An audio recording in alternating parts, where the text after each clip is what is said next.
action with hydrogen. So there is action with the hydrogen. How does group 1 elements that I told you yesterday, like sodium, potassium, rubidium, cesium and francium, how does they react with the hydrogen? So alkali metal react with the hydrogen to form the hydride, which are ionic in nature. So it means metal is reacting with the hydrogen, which results in the formation of metal hydride. So what does it mean, metal hydride? Ide word where comes, it means negative charge, like when you write chloride, fluoride, bromide, similarly iodide. So here we are saying that metal will react with the hydrogen and it will produce metal hydride. So metal hydride will be formed by the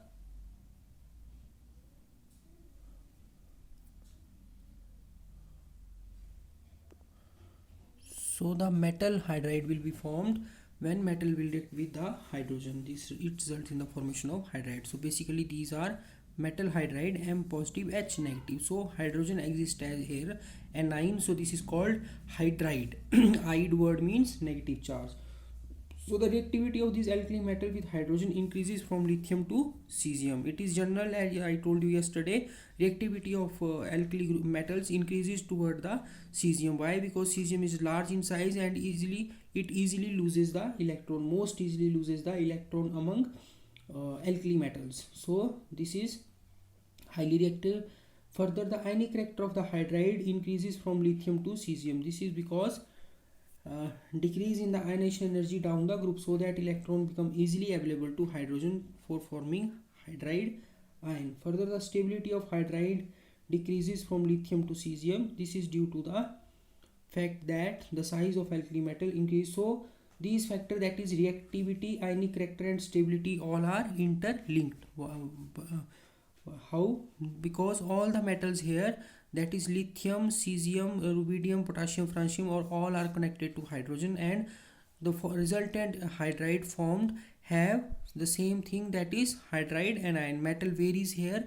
Metal vary from lithium, cesium, rubidium, potassium and sodium. So if you will see now, if you want to compare the reactivity or ionic character or stability of hydride, so to compare these character you have to see the different these alkali metals, how does they are stable or reactive. So you can see that the most large element among the alkali metals is cesium, and this is most reactive because it easily loses the electron.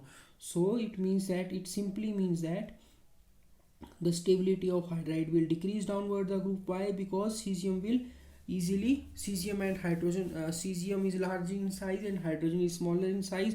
So distance between these large size cesium atom and hydrogen, small size hydrogen, as compared to lithium hydride, will be large. Is this distance is large, so inter ionic interaction will be lesser in cesium. Moreover, cesium is highly reactive, so all these factors are interrelated. Further, these hydrides react with the water, forming hydroxide and liberating hydrogen. Like lithium hydride react with the water, forming lithium hydroxide plus liberating hydrogen, that is LiOH plus H2. The hydrides behave as a strong reducing agents and their reducing nature increases down the groups. Next is the action with the water. So how does these metals react with the water? They simply form the hydroxide. Like sodium will react with the water, forming, this is lithium hydride, that is metal hydrides react with the water, resulting in the formation of metal hydroxide. Similarly, metals also react with the water, forming metal hydroxide and liberating hydrogen. So these reactions are also easy. Two molecules of water will react with the metal, forming 2 moles of the sodium hydroxide plus liberating hydrogen. So now the important question arises, why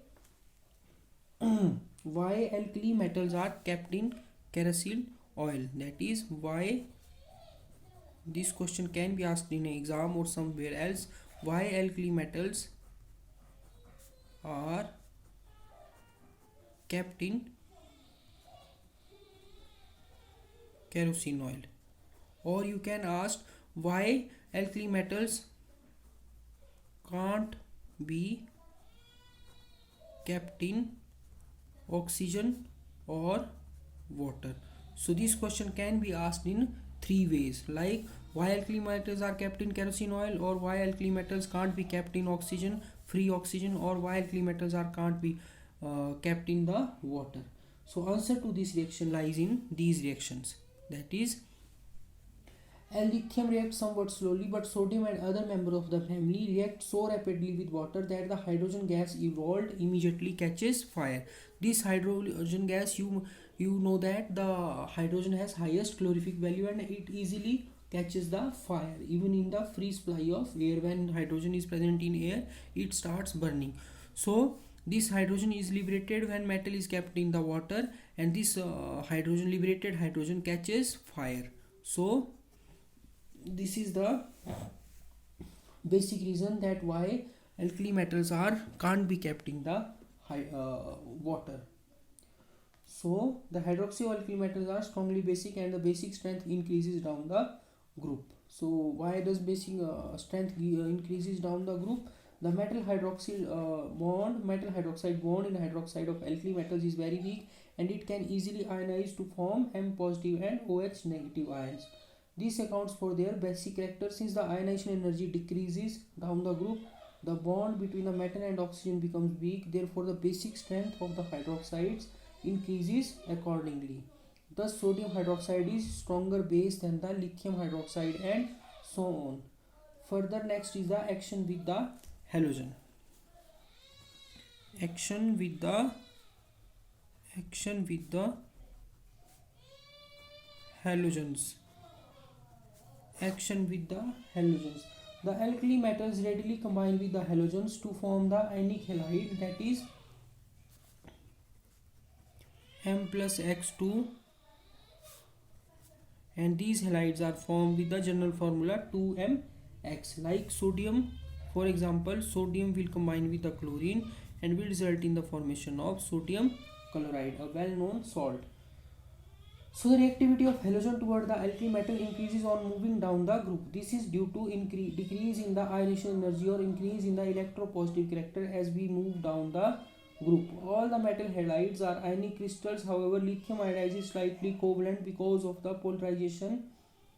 All the alkali metal halides except lithium fluoride are soluble in water. However, lithium fluoride is insoluble in water due to its high lattice energy because of small cation and anion.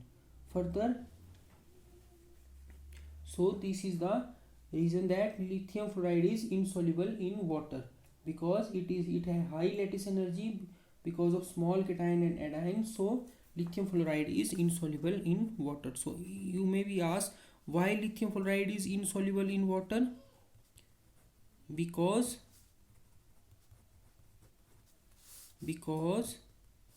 high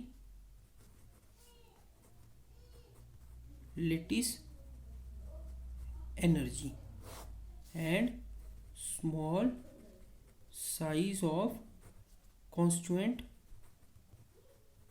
ions. Constituent ions means that is lithium and fluoride are smaller in size. So this is lithium fluoride is insoluble in water. So this is the one-liner question. It may be asked in the exam. Further is the reducing nature. So what is reducing nature? Reducing agents. You have listened these words again and again. That is reduction and oxidation. Reduction is the gain of electrons. Oxidation is the loss of electrons, simply. So what does it mean? That is sodium is converting into itself into sodium cation plus electron. That electron is released and this is the loss of electron. Similarly, magnesium gets converted into Mg2 positive and 2 electrons. This is the loss of electron. Now this lost electron is gained by some other element like chlorine. Chlorine gains this element and converts itself into chloride. So what is happening here? Sodium is acting as reducing agent. Why? Because sodium is itself undergoing oxidation, but it is acting as reducing agent for some other element which is gaining the electron lost by the sodium. Similarly, alkali metals acts as a reducing agent, and they are strong reducing agent. Why? Because they have low value of ionization energy, they loses electron and gets converted into the nearest noble gas configuration. So these are strong reducing agent. Further, lithium is the strongest among them. So lithium is the strongest reducing agents. Now question arises, lithium, the first element of the group, is expected to be the least reducing agent due to its very high ionization energy. However, it is the strongest reducing agent. Why? Now question arises, now let me write here lithium, and last element of this group, first group, is cesium. Now you will expect that lithium will lose electron, cesium will also lose electron, but which among them will lose electron easily? You will expect that cesium will lose electron easily. As I have told you again and again, cesium is the largest in size as compared to lithium. Lithium is smallest size. So due to smallest size, the positively charged nucleus and this outermost electron has strong attractive power for each other, whereas cesium has largest size, so it easily loses the electron. Now on this observation, you will say that lithium, you will expect that lithium, the first element of the group, is expected to be the least reducing agent due to its very high ionization energy. However, it is the strongest reducing agent. So however, it is the strongest reducing agent as indicated by its reduction potential. Now that's I am saying that as per we are expecting that lithium will lose electron more slowly, or it will be difficult to remove electron from lithium as compared to cesium. Okay, when you are comparing them, but what is the practical result? Practically it has been found that lithium loses electron more easily as compared to cesium in a redox reaction, or in the as per the reduction potential value. Okay, so I am not talking about the ionization energy here. See, there is a difference between the reduction potential and ionization energy. As per the definition of let me remind you again, in ionization energy we say that amount of energy required to remove the most loosely bound electron from the atom in its gaseous state. So we talk about any element, any element's ionization energy in its gaseous state, whereas reduction potential values are not taken in the gaseous state. They are taken when there is a redox reaction. It means one there is element is undergoing reduction and other element undergoing in the oxidation. So there is a difference between the reduction potential and ionization energy. So on the basis of reduction potential, lithium loses electron very easily. So it means when it is present in with some other element which gains electron, the lithium loses electron easily as compared to cesium. But when we compare the ionization energy, cesium has lowest ionization energy as compared to lithium. So they are saying that we expect that lithium will have the reduction potential of lithium will be least, whereas the cesium will be higher. But what is the actual or practical situation? This is opposite to the expectation. So why? So let me write here why this is happen. Because as we have learned, the ionization energy is the property of isolated atom in the gaseous state. So let me write here again, metal in its gaseous state losing an electron and converting itself into cation, further electron, and this is the ionization enthalpy. Now however, the oxidation potential is the property when the metal goes into the solution as M positive aqueous ion. So oxidation potential is taken in its solid state of a metal, that is M positive aqueous I, and this is oxidation potential. So now you can compare that in ionization energy the element is in its gaseous state, whereas in oxidation potential element is in solid state and getting into the aqueous state after losing the electron, whereas in ionization energy the cation also remains in the gaseous state.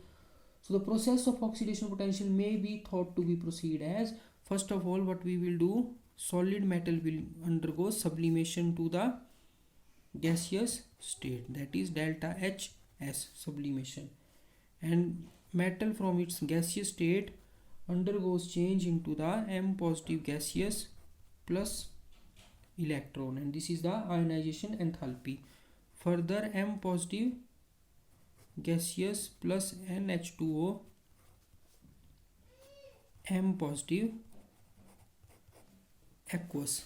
So this is aqueous state. So this is hydration energy. So this is delta H as sublimation energy. This is ionization enthalpy. Here this is ionization enthalpy, and this is the hydration energy. So this process is undergoing through 3 steps. This process, whereas ionization enthalpy is a single step process. Now the overall tendency for the change depends upon the net effect of the 3 steps.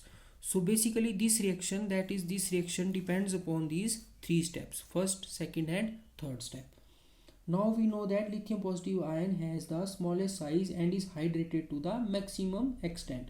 So this is the basic cause, that is lithium positive ion undergoes hydration to the maximum extent.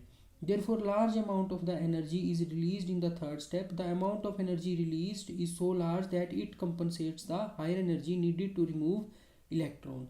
The net effect is that it has greater tendency to lose electrons in solution than other alkali metals, and the reaction. Further, this reaction occurs easily. So lithium solid to lithium aqueous and E negative.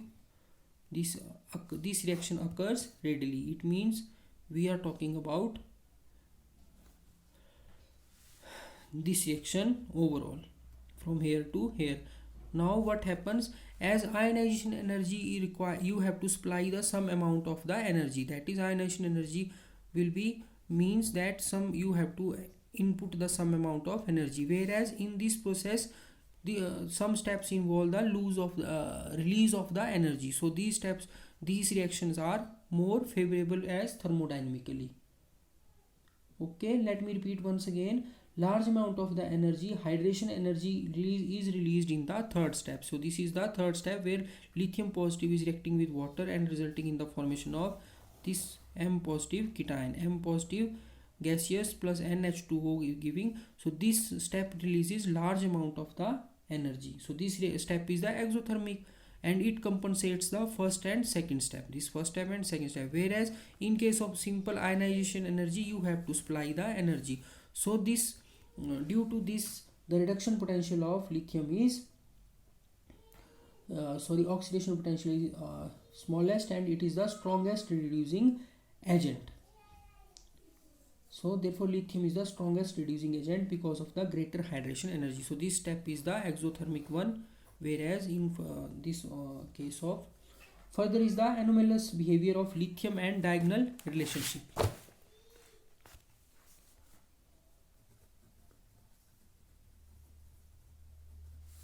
Anomalous behavior of lithium and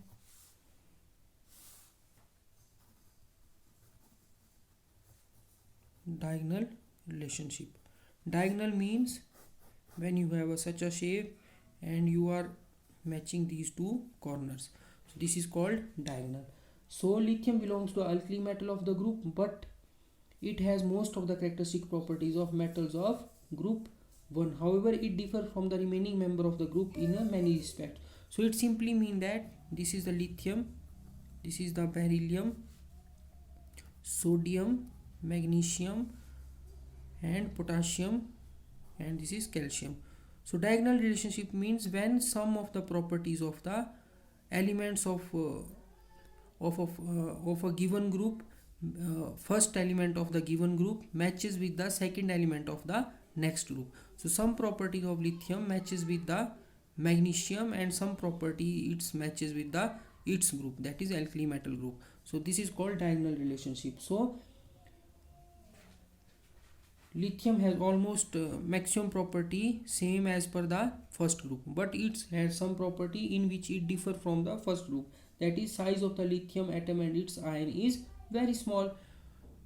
Further, it has high ionization enthalpy and least electropositive character. The polarizing power of lithium positive ion is quite high, and due to its small size which result in the covalent character of the compound. Next is that it has no vacant d orbitals in its valence shell. So some of the important characteristic of distinction between lithium and the rest of the family member are: lithium is the hardest of all the alkali metal. The melting and boiling point of lithium are much higher than those of other element of group 1. Lithium is less reactive as compared to other metals, and it does not get tarnished readily. It forms only monoxide, that is Li2O. This is formed by the lithium. Whereas sodium forms the peroxide Na2O2 and other forms the superoxide. So the salts of lithium have lower ionic character than salt of other alkali metal. This is because of high polarizing power of lithium positive cation. So there are some properties which are similar to the group 1 and which other property which differ to the group 1. So it has been observed that there is a similarity between the properties of lithium and magnesium, and this is called diagonal relationship. This is the similarity between the properties of first element of the group and second element of the adjacent group, that is next adjacent group. So this is called diagonal relationship. So cause of the diagonal relationship, now you can see that first cause of diagonal relationship is the similar electropositive character. So basically what happens to you, if you will move along this period, size will decrease, and if you will go down, the size will increase. Similarly happen here, size is decreasing here, but from beryllium to magnesium size increasing, and beryllium to lithium size also increasing. So on toward both sides the size is increasing, so there will be a little bit similarity between the size. So size, due to size, the polarizing power and electropositive character and other properties will match. That will result in the diagonal relationship. So this is the diagonal relationship. Next time we will study the comparative study of general characteristic of group 2 elements. So group 2 elements means beryllium, magnesium, calcium, strontium, barium and radium. So there are also some these reasoning based question, like I told you these questions. So you have to keep them in your mind with proper reasons. Reasons are not so that tough, they are easy reasons. Just you have to know the factors of particular property.